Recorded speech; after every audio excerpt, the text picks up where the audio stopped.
नमस्ते सभी को। आज की इस वीडियो में हम लोग बात करेंगे Indian education system versus western education system. इनके बीच में एक ऑनेस्ट कंपैरिजन करेंगे।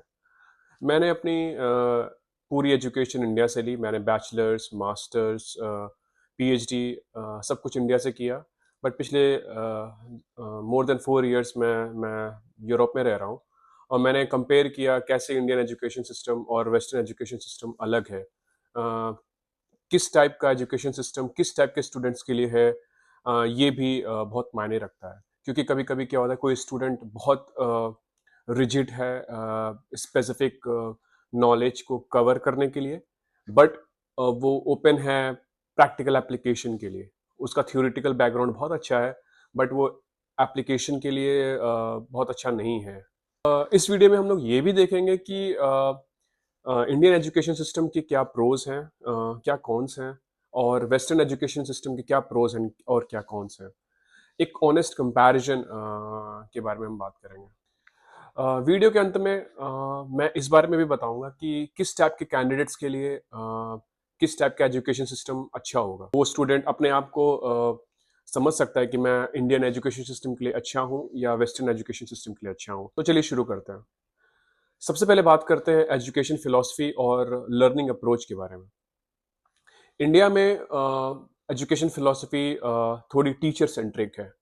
टीचर आएगा, आपको पढ़ाएगा, आप उसको सीखोगे, आप एग्जाम दोगे और आप पास होगे। मतलब जो टीचिंग अप्रोच है वो बहुत टीचर सेंट्रिक अप्रोच है। टीचर ड्राइविंग सीट पर है, वो आपको कंट्रोल कर रहा है, वो बता रहा है कि आपको क्या पढ़ना है, कितना पढ़ना है, क्या एग्जाम में आएगा। बट यूरोप में ऐसा नहीं है। यूरोप में टीचर ड्राइविंग सीट पे नहीं होता है, स्टूडेंट होते हैं। टीचिंग एनवायरनमेंट थोड़ा सा डिफरेंट होता है यूरोप में। स्टूडेंट्स भी इंटरेक्ट करते हैं, डिस्कस करते हैं during the lecture, but India में ऐसा नहीं होता है। इंडिया में डिस्कशन थोड़ा कम होता है, अब थोड़ा शुरू हो गया है डिस्कशन राउंड, बट अभी भी बहुत ज़्यादा नहीं होता है। यूरोप में वेस्टर्न कल्चर में डिस्कशन बहुत ज़्यादा होता है ड्यूरिंग द लेक्चर। बच्चे बातें करते हैं, क्वेश्चन करते हैं, रेज करते हैं क्वेश्चन, आर्ग्यूमेंट करते हैं कि ये अप्रोच सही नहीं है, ये अप्रोच बेटर हो सकता है। इस टाइप की इंटेलेक्चुअल डिस्कशन होती है ड्यूरिंग द लेक्चर। इंडिया में during the lecture usually teacher आपको अपने स्टाइल से पढ़ाता है। वो आपसे उम्मीद करता है कि आप क्लास में एक्टिव रहें, क्वेश्चन रेज करें। बट यूजुअली स्टूडेंट्स बहुत ज़्यादा क्वेश्चन रेज नहीं करते हैं। वो फोकस करते हैं कि मैं ज़्यादा से ज़्यादा चीज़ें सीख लूँ जो टीचर पढ़ा रहा है। बट वेस्टर्न कंट्रीज में by directional learning approach follow होती है। टीचर ने कुछ पढ़ाया, बैक एंड फोर्थ स्टूडेंट्स ने उस पर कुछ रिएक्शन दिया, कुछ बोला कि ये अप्रोच भी होता है। टीचर ने कुछ पढ़ाया और स्टूडेंट ने उसको आर्ग्यू करने के लिए कोई पॉइंट रेस किया और उस पॉइंट पे हम लोग डिस्कशन करते हैं। इस टाइप की चीज़ें वेस्टर्न में ज़्यादा होती हैं। इंडिया में जो टीचिंग कल्चर है वो थोड़ा सा डिपेंडेंट है, स्टूडेंट टीचर पे ज़्यादा डिपेंडेंट होता है चीज़ें सीखने के लिए। बट वेस्टर्न कंट्री में वो थोड़ा इंडिपेंडेंट है। वो स्टूडेंट क्रिएटिविटी पे भी फोकस करता है, वो डिस्कशन पे भी फोकस करता है। इंडिया में यूजुअली लोग सोचते हैं कि हाँ, हम एग्जामिनेशन में टॉप करेंगे, हम सारे क्वेश्चंस कवर करेंगे। मार्क्स के बेसिस पे स्टूडेंट का असेसमेंट होता है इंडिया में। वेस्टर्न कंट्रीज में एक और लर्निंग अप्रोच फॉलो होता है, वो है क्लासरूम डिस्कशन, जो कि सेपरेट लेक्चर होता है। उसमें स्टूडेंट टीचर साथ में बैठते हैं और पर्टिकुलर टॉपिक पे डिस्कशन होता है। इंडिया में ये कल्चर अभी भी स्टार्ट हुआ है, मैंने नोटिस किया, बट अभी भी बहुत पॉपुलर नहीं है। इस कल्चर का फायदा ये है कि इससे स्टूडेंट किसी पर्टिकुलर टॉपिक के बारे में अच्छे से समझ सकते हैं, उस पर डिस्कस कर सकते हैं, उस पर अपना पॉइंट ऑफ व्यू रख सकते हैं। आप देख सकते हो दोनों इंडियन टीचिंग कल्चर और वेस्टर्न टीचिंग कल्चर के अपने प्रोज एंड कॉन्स हैं। अब बात करते हैं इवैल्यूएशन और एकेडमिक स्ट्रक्चर की। इंडिया में evaluation based on exams, final exams जो होते हैं, चाहे वो कॉलेज में एडमिशन के लिए एग्जाम हो, चाहे फाइनल ग्रेड्स के एग्जाम हो, चाहे कॉलेज में एडमिशन लेने के लिए कोई competitive exam, IIT, JEE, NEET, GATE, CAT, whatever. But western culture में ऐसा नहीं होता है। वेस्टर्न कल्चर में जो इवैल्यूएशन होता है वो थ्रू आउट द ईयर होता है। उसके फर्स्ट डे वन से ही इवैल्यूएशन शुरू हो जाएगा कि कैसे क्लास में कैसा परफॉर्मेंस दे रहा है, वो पर्टिकुलर असाइनमेंट पे कैसा काम कर रहा है, वो मिड टर्म में कैसा परफॉर्म किया, डेमोन्स्ट्रेशन प्रेजेंटेशन में कैसा काम किया, फाइनल एग्जाम में कैसे काम किया। तो स्टूडेंट का जो इवैल्यूएशन होता है थ्रू आउट द कोर्स होता है। बट इंडिया में फाइनल एग्जाम्स में ही मेनली बच्चे असेस होते हैं। उनका इवैल्यूएशन, उनका ग्रेड फाइनल एग्जाम के बेसिस पे ही कंसिडर किया जाता है। इंडिया में भी अब प्रेजेंटेशन डिमॉन्स्ट्रेशन कल्चर आ गया है। बहुत सारे कोर्सेज में टीचर चाहते हैं कि आप प्रेजेंटेशन दो, आप डिमॉन्स्ट्रेशन करो अपने प्रोजेक्ट का, जो कि एक अच्छा तरीका है स्टूडेंट को एक्स्ट्रा स्किल सीखने का, presentation skills, leadership skills, project management skills, जो कि भी बहुत ज़रूरी है आफ्टर योर ग्रेजुएशन और post graduation. Assignment culture India में है कि टीचर ने स्पेसिफिक असाइनमेंट दिया, उस पे बच्चों को असाइनमेंट फिनिश करना होता है उस स्पेसिफिक डेडलाइन के अंदर, और उसके बेसिस पे यूजुअली कोई असेसमेंट नहीं होता है स्टूडेंट का। लेकिन वेस्टर्न कल्चर में अगर टीचर ने असाइनमेंट दिया है तो उसके बेसिस पे असेसमेंट भी होगा, प्लस उसको फीडबैक भी दिया जाएगा कि आप उसको कैसे इम्प्रूव कर सकते हैं। और वो स्टूडेंट्स बहुत सीरियसली लेते हैं, क्योंकि उनको पता है कि ये असेसमेंट उनके एक्चुअल ग्रेड को अफेक्ट करेगा, तो वो फीडबैक को भी कंसिडर करते हैं, उसको इम्प्रूव भी करना चाहते हैं। और वो ये जानते हैं कि ये हर असाइनमेंट उनके लिए कितना कितना इंपॉर्टेंट है, और उसकी वजह से उनका through out the course, throughout the semester उनकी लर्निंग कर्व अच्छी रहती है। इंडिया में असाइनमेंट एक तरीका होता है जिससे एक इंसान फाइनल ग्रेड्स के लिए, फाइनल एग्जाम्स के लिए अपनी तैयारी कर सकता है। फॉर इंस्टेंस अगर किसी कोर्स में 5 असाइनमेंट है एक एक मंथ के लिए, तो वो एक एक मंथ का असाइनमेंट उसके लिए एक तरह की फाइनल एग्जाम्स की तैयारी होती है। उसमें बच्चे का असेसमेंट फाइनल एग्जाम्स पे ही होगा, ना कि उन इंडिविजुअल असाइनमेंट्स पे। अब बात करते हैं प्रैक्टिकल एप्लीकेशन, रिसर्च, इनोवेशन के बारे में। इंडिया में बहुत सारे कोर्सेस हैं जिनका प्रैक्टिकल्स भी होता है। बच्चे प्रैक्टिकल की बहुत जोर शोर से तैयारी करते हैं। उन्हें पता है कि वो प्रैक्टिकल उनके मेन ग्रेड्स को अफेक्ट करेगा और उनको नॉलेज भी गेन करेगा मेन एग्जाम्स के लिए। यूरोप में प्रैक्टिकल एप्लीकेशन किसी कोर्स का अगर है तो उसमें वो ट्राई करते हैं कि वो डिफरेंट हो रेदर देन एक्चुअल एग्जाम का टास्क, लर्निंग ऑब्जेक्टिव कुछ अलग होगा, और प्रैक्टिकल एप्लीकेशन का लर्निंग ऑब्जेक्टिव कुछ अलग होगा। बट इंडिया में लर्निंग ऑब्जेक्टिव लगभग सेम है। अब बात करते हैं रिसर्च इनोवेशन के बारे में। इंडिया में अभी भी बैचलर मास्टर्स में रिसर्च इनोवेशन पे बहुत ज़्यादा फोकस नहीं कर रहे हैं। हाँ, टॉप इंस्टीट्यूट में मैंने नोटिस किया है कि अब बच्चे काफ़ी रिसर्च पेपर पढ़ रहे हैं, इनोवेटिव हो रहे हैं, रिसर्च आइडियाज़ पे काम कर रहे हैं, रिसर्च पेपर्स पे काम कर रहे हैं, कोलैबोरेशन स्टैब्लिश करने में लगे हुए हैं, कंपनीज के साथ रिसर्च इंटर्नशिप कर रहे हैं, जो कि बहुत ज़रूरी है। यूरोप में भी ऐसा ही कल्चर है। यूरोप में वो इंटरडिसिप्लिनरी प्रोजेक्ट्स भी करते हैं फॉर देयर बैचलर्स और मास्टर थीसिस। बहुत सारे रिसर्च ऑब्जेक्टिव बेस्ड कोर्सेज भी होते हैं यूरोप में, वेस्टर्न कंट्रीज में, जिसमें वो रिसर्च बेस्ड स्किल्स डेवलप करते हैं। For example in my university there is a course called research skills, जो कि बैचलर्स लेवल कोर्स है, जो कि थर्ड ईयर में बच्चों को मैंडेटरी है करना। उसमें क्या होता है, बच्चे पेपर को रीड करना, राइट करना, कैसे स्टेट ऑफ द आर्ट को समझें, कैसे कंपैरिजन करें, कैसे सर्वे लिखें, कैसे रिव्यू करें पेपर्स का। तो ये सारी बेसिक एलिमेंट्री लेवल की जो रिसर्च स्किल है वो बच्चे सीखते हैं इस कोर्सेस में। तो रिसर्च के मामले में मुझे लगता है अभी भी वेस्टर्न कल्चर थोड़ा सा डिफरेंट है रेदर देन इंडिया। इंडिया में अगर रिसर्च फोकस करते हैं कोई स्टूडेंट्स या टीचर्स, तो वो ट्राई करते हैं कि वो वहाँ पे टीचर मेन लीड करता है। वहाँ पे टीचर आपको असाइनमेंट देता है कि आपको ये पेपर पढ़ना है, इस पेपर के सर्वे लिखने हैं। ज़्यादा गाइडेंस शायद प्रोवाइड नहीं होती है, मुझे ऐसा लगता है।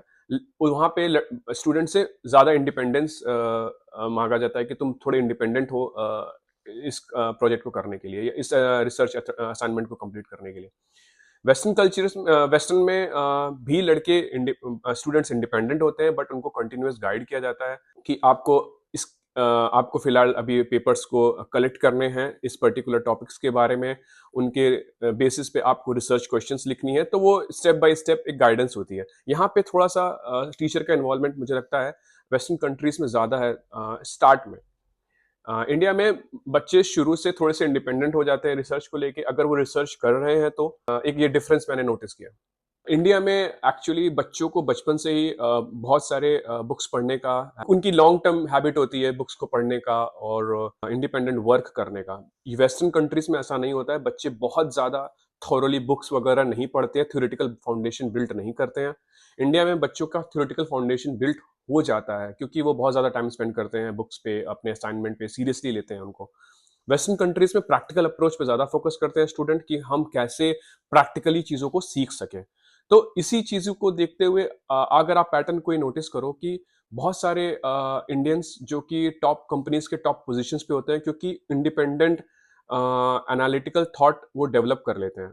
वेस्टर्न कंट्रीज में क्रिटिकल थिंकिंग इतनी आसानी से बच्चे नहीं डेवलप कर पाते हैं। वो स्पेशली वो डेवलप करते हैं लेकिन through out different different courses. For example वो चाहते हैं कि वो प्रैक्टिकल एप्लीकेशन से कुछ सीखें। अगर वो किसी क्रिटिकल थिंकिंग को डेवलप करना चाहते हैं तो वो एक्सपेक्ट करते हैं कि ऐसी कोई कोर्स हो जो कि उनको क्रिटिकल थिंकिंग के बारे में सिखाए। तो बच्चे थोड़े से डिपेंडेंट होते हैं वेस्टर्न कल्चर में और इंडिपेंडेंट होते हैं इंडियन कल्चर में।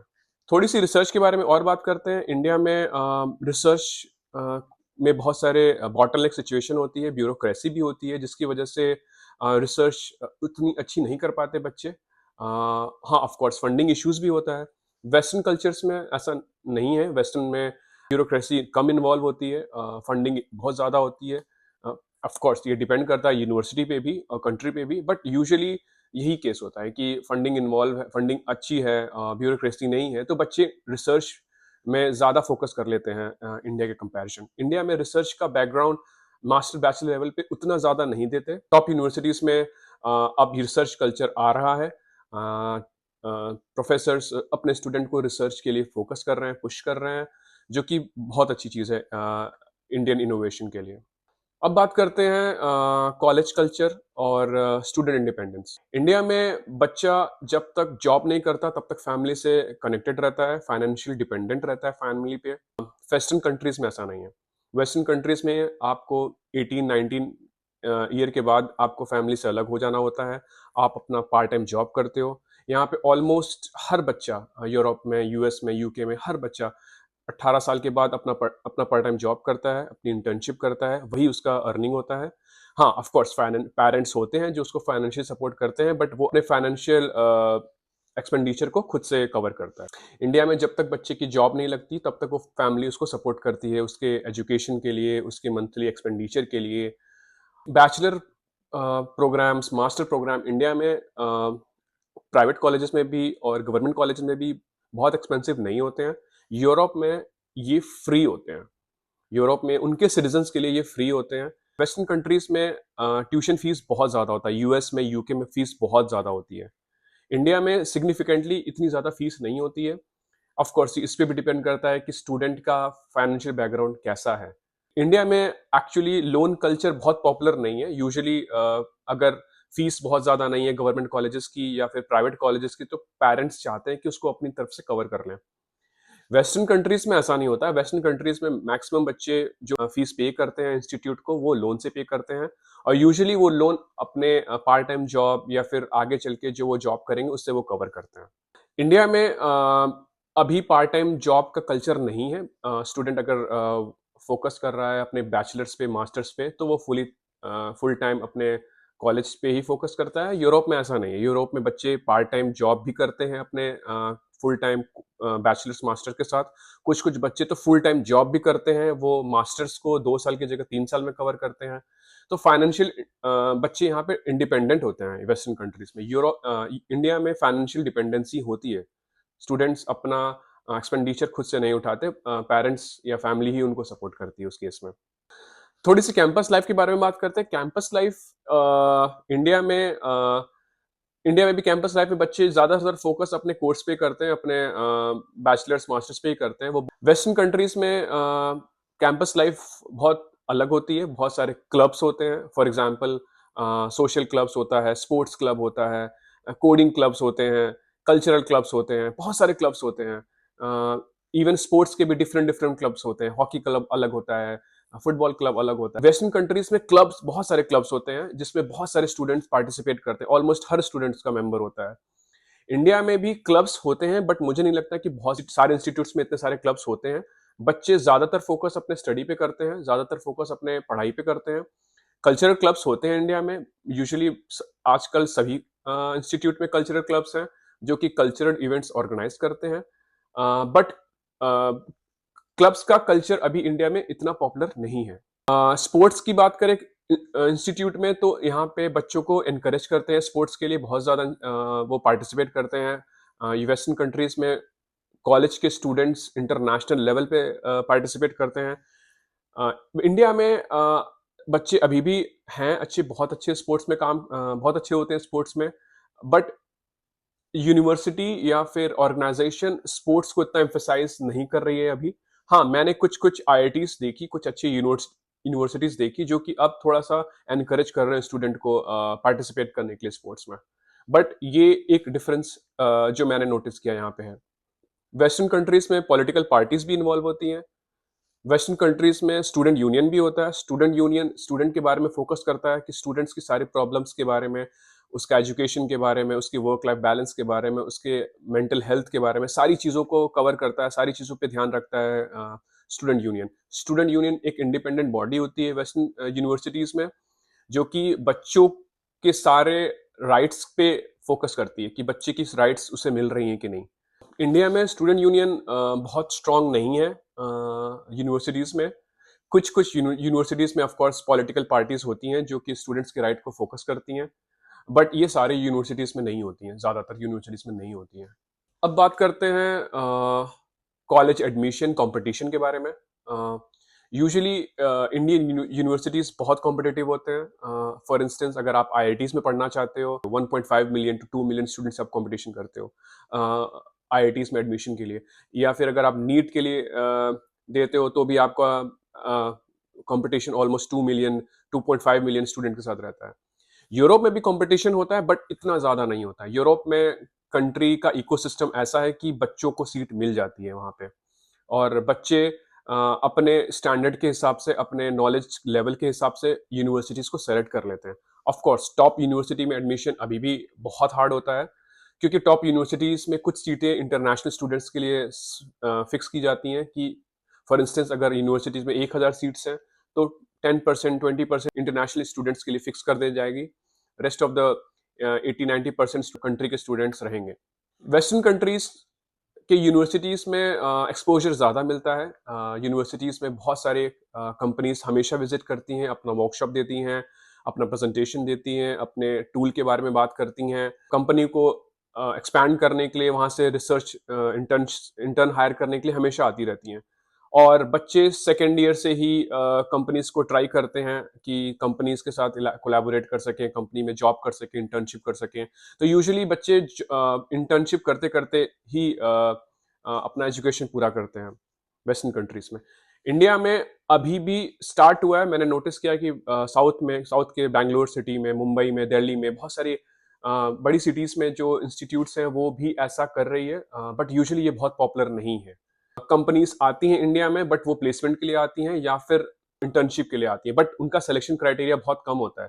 प्लेसमेंट में सारे बच्चे सेलेक्ट हो ये जरूरी नहीं होता इंस्टीट्यूट में, और और इंटर्नशिप प्रोग्राम में भी सारे बच्चे सेलेक्ट हो ये जरूरी नहीं होता है। तो कंपटीशन होता है वहाँ पे सिलेक्शन में इंटर्नशिप के लिए, और बच्चे एक्सटर्नली भी अप्लाई करते हैं कंपनीज को। उसका सक्सेस रेट बहुत कम होता है। ऑफ कोर्स ये डिपेंड करता है कि कंपनी को क्या चाहिए, बच्चे का क्या सीवी है, लेकिन जहां तक मुझे लगता है उसका सक्सेस रेट बहुत कम होता है। यूरोप में आप अगर आप किसी इंस्टीट्यूट में अपनी पढ़ाई कर रहे हो, आप कंपनी को अप्रोच करोगे, ज़्यादातर चांसेस होते हैं कि आपको ट्रेनिंग के लिए या रिसर्च असिस्टेंस के लिए या फिर पार्ट टाइम पोजीशंस के लिए आपको मिल जाता है, ज़्यादातर चांसेस। बट ऑफ कोर्स ये डिपेंड करता है कि उनके पास भी क्या अवेलेबिलिटी है। बट यूजुअली बच्चे को बहुत ज़्यादा फाइट नहीं करना होता है। अगर वो अप्लाई कर रहा है 10 कंपनीज में, तो 1-2 में आराम से, 2-3 में आराम से हो जाता है। तो it's not very difficult here. Company के साथ इंटर्नशिप करते-करते बच्चे थोड़े से कम्युनिकेशन स्किल भी सीखते हैं, प्रेजेंटेशन स्किल भी सीखते हैं, टीम वर्क भी सीखते हैं, जो कि मुझे लगता है कि इंडिया में टीम वर्क और प्रेजेंटेशन स्किल, कम्युनिकेशन स्किल बच्चे नहीं सीख पाते हैं। शायद ये एक डाउन साइड है एक इंडियन एजुकेशन सिस्टम में, जो मैंने नोटिस किया है कि बच्चे अगर ऑफ कोर्स कुछ बच्चे ये सीख भी लेते हैं। सिटी अगर बहुत अच्छी सिटी में है और बच्चे के पास बचपन से ये स्किल है कम्युनिकेशन की, प्रेजेंटेशन की, तो वो अलग बात है। बट यूजुअली बच्चे स्ट्रगल करते हैं इन स्किल्स को डेवलप करने में ड्यूरिंग द प्रोग्राम, बैचलर्स और मास्टर्स। अब बात करते हैं करियर आउटकम के बारे में। इंडिया बहुत कॉम्पिटिटिव मार्केट है जॉब्स के लिए, एजुकेशन के लिए, अच्छे इंस्टीट्यूट में एडमिशन के लिए। इंडिया में बच्चे जब ग्रेजुएट होकर निकलते हैं तो उनके पास स्किल डेवलप होती है जो बहुत इंपॉर्टेंट है, वो है रेजिलियंस। बच्चे फ्लेक्सिबल होते हैं, बच्चे बहुत हार्ड वर्किंग होते हैं। वेस्टर्न कंट्रीज में ऐसा आप नहीं देखोगे। यूजुअली बच्चे हार्ड वर्किंग होते हैं बट वो अपने पे भी फोकस करते हैं। बच्चे बहुत रेजिलियंस नहीं होते हैं, बच्चे बहुत ज़्यादा कॉम्पिटिटिव नहीं होते हैं। इंडिया में बच्चे बहुत कॉम्पिटिटिव होते हैं इस मामले में। बहुत हंगर होता है उनके अंदर में because of the environment. Communication की बात करें, जैसे मैंने कवर किया कि कम्युनिकेशन स्किल्स बच्चे नहीं सीख पाते हैं इंडिया में। यूरोप में because of companies, because of discussion during the lecture बच्चे सीख लेते हैं, प्रेजेंटेशन स्किल्स सीख लेते हैं, जो कि उनको फर्दर जॉब में बहुत हेल्प करता है। फाइनेंशियल सिचुएशन की बात करें तो बच्चा ग्रेजुएशन के बाद भी कोई फाइनेंशियल स्टेटस नहीं होता उसका, वो भी फैमिली पे डिपेंडेंट होता है। यहाँ पे बच्चा थोड़ा फाइनेंशियली इंडिपेंडेंट हो चुका होता है क्योंकि वो पर्टिकुलर टाइम पे during the course, during the program वो जॉब कर रहा होता है। स्टेबिलिटी उसको आ चुकी होती है क्योंकि वो एक कॉन्फिडेंस बिल्ड कर चुका होता है throughout the course, throughout the job and parallel job and as well. So मुझे ऐसा लगता है कि अगर आपके अंदर एक अच्छी प्रेजेंटेशन स्किल है और आप पहले से अच्छे वोकल हो, आप एक अच्छे टीम मेंबर हो, तो आपको आपके लिए फिर इंडियन एजुकेशन सिस्टम बेटर है क्योंकि वहाँ पे आप रेजिलियंस सीखोगे, वहाँ पे आप थोड़ा सा लीडरशिप क्वालिटी सीखोगे, इंडिपेंडेंट होना सीखोगे। अगर आपको कंपटीशन बहुत पसंद है, आपको एंड एग्जाम देना पसंद है, आप बहुत सारे इंटरमीडिएट एग्जाम्स नहीं दे सकते, इंटरमीडिएट इवैल्यूएशन पार्टिसिपेट नहीं कर सकते आप, तब आपके लिए इंडियन एजुकेशन सिस्टम अच्छा है। और और अगर आपको अपने एक्सपोजर पे फोकस करना है, आपको पार्ट टाइम जॉब भी करना चाहते हो आप, और आप थोड़े से इंडिपेंडेंट भी रहना चाहते हो रिसर्च में, तो मुझे लगता है आपके लिए वेस्टर्न एजुकेशन सिस्टम ज़्यादा बेटर है। अब फ्लेक्सिबिलिटी के टर्म में बात करें तो मुझे लगता है कि इंडिया में फ्लेक्सिबिलिटी कम होती है कोर्सेज में, क्योंकि आपको पर्टिकुलर कोर्स में पास होना होता है। आप उसे ड्रॉप करते हो तो आप कोर्स फेल कर जाते हो, फिर आपको अगले साल बैक देना पड़ता है। बट वेस्टर्न कंट्रीज में ऐसा नहीं होता। वेस्टर्न कंट्रीज आपको फ्लेक्सिबिलिटी देती है कि आपको अगर अभी 3 महीने बाद उसका एग्जाम देना है तो आप 3 महीने बाद एग्जाम दे सकते हो, 6 महीने बाद एग्जाम देना है तो 6 महीने बाद एग्जाम दे सकते हो। ये फ्लेक्सिबिलिटी ऑफर करती है वेस्टर्न कंट्रीज, वेस्टर्न यूनिवर्सिटीज। तो फ्लेक्सिबिलिटी इंडिया में थोड़ी सी रिजिड है, वेस्टर्न कंट्रीज में थोड़ी सी फ्लेक्सिबिलिटी है कोर्सेज में।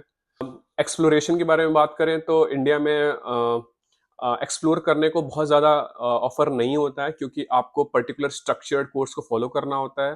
टीचर ने आपको सिलेबस बताया, आपको उस सिलेबस के अकॉर्डिंग फॉलो करना होता है। बट वेस्टर्न कंट्रीज में ऐसा नहीं है। वेस्टर्न कंट्रीज में आप सिलेबस के साथ साथ खुद से एक्सप्लोर भी कर सकते हो। आप प्रोफेसर को बोल सकते हो कि इस कोर्स से रिलेटेड मैं ये एक्सप्लोर कर रहा हूँ, क्या ये एक्सप्लोरेशन प्रोजेक्ट मेरे को इस कोर्स में इवेल्युएट करने में हेल्प करेगी क्या? आपको एग्जांपल देता हूँ। जैसे मैं किसी बच्चे को सी प्लस प्लस पढ़ा रहा हूँ, तो सी प्लस प्लस पढ़ाते समय बच्चे, मेरा असाइनमेंट नहीं है कि कोई प्रोजेक्ट, लेकिन बच्चे ने मेरे से कहा कि मैं पर्टिकुलर प्रोजेक्ट बना रहा हूँ सी प्लस प्लस पे, तो क्या आप मेरे को मेरे प्रोजेक्ट के हिसाब से एसेस करोगे क्या? तो मैं बोलूंगा यस, आपको मैं आपके प्रोजेक्ट के हिसाब से मैं एसेस कर सकता हूँ। मैं एक फ्लेक्सिबिलिटी ऑफर कर रहा हूँ स्टूडेंट को कि स्टूडेंट अपनी तरफ से प्रोजेक्ट डेवलप करे और मुझे वो डेमोन्स्ट्रेट करे, फिर मैं उसको एसेस करूंगा, उसके उसके प्रोजेक्ट को, उसके सी प्लस प्लस स्किल्स को। लेकिन ये फ्लेक्सिबिलिटी इंडिया में नहीं है, इंडिया के एजुकेशन सिस्टम में नहीं होती है। आपको फाइनल ग्रेड्स में पास होने ही होते हैं, अगर आप नहीं होते हो तो आप फेल होते हो। जस्ट टू कंक्लूड यू, आप ये जान लो, कोई भी एजुकेशन सिस्टम बेस्ट नहीं होता। हर एजुकेशन सिस्टम के अपने प्रोज एंड कॉन्स हैं। हर एजुकेशन सिस्टम इवॉल्व हुआ है हिस्ट्री से। इंडिया में हमेशा से टीचर को ओबे करना, उनकी बातों को मानना, उनका रेस्पेक्ट करना हमेशा से कल्चर में रहा है, इसीलिए हमारा इंडियन एजुकेशन सिस्टम ऐसा है। वेस्टर्न में ऐसा नहीं है। वेस्टर्न में क्वेश्चन रेज करना, क्वेश्चन पुट करना, आर्ग्यूमेंट पुट करना, डिस्कशन करना, ये एक इनका कल्चर रहा है, तो इनका एजुकेशन सिस्टम ऐसे बना हुआ है। तो मैंने कहा हर एजुकेशन सिस्टम के अपने प्रोज एंड कॉन्स हैं, कोई बेस्ट नहीं है। मैंने पूरा ट्राई किया कि मैं कंपेयर कर सकूं इंडियन एजुकेशन सिस्टम और वेस्टर्न एजुकेशन सिस्टम के बारे में। अगर आपका कोई भी क्वेश्चन है एजुकेशन सिस्टम से रिलेटेड, आप ज़रूर कमेंट करिए। मैं पूरा ट्राई करूँगा कि मैं उसे अच्छे से आंसर करूँ। Thank you so much for watching this video. नमस्ते।